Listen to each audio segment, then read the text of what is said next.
আসসালামু আলাইকুম আন্টিরা, তোমরা কেমন আছো?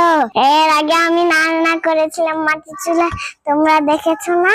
এবার আমি একটি নতুন ভিডিও এনেছি। আমার আব্বু বাজার থেকে ভুট্টা এনেছিল, ভুট্টার সাথে পুরা খোসা কিনা হয়েছিল। আমার আব্বু খোসাগুলো ছিঁড়ে দিবে, ছিঁড়ে ভুট্টাটি বার করবে। আমার আব্বু এখন ভুট্টার খোসাটা ছাড়াচ্ছে। খোসা ছাড়ানো হয়ে গেলে আমরা এই রেসিপিটা শুরু করব। আমার আব্বু এখন ওইটা ঘুরিয়ে ঘুরিয়ে পুড়িয়ে নিচ্ছে।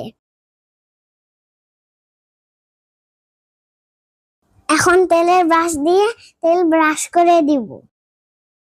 যেখানে তেল দেওয়া হবে না এখানে আরেকটু তেল দিয়ে দিবেন।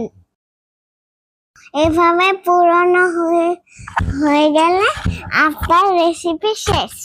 আমরা সবাই মিলে এখন ভুট্টাটি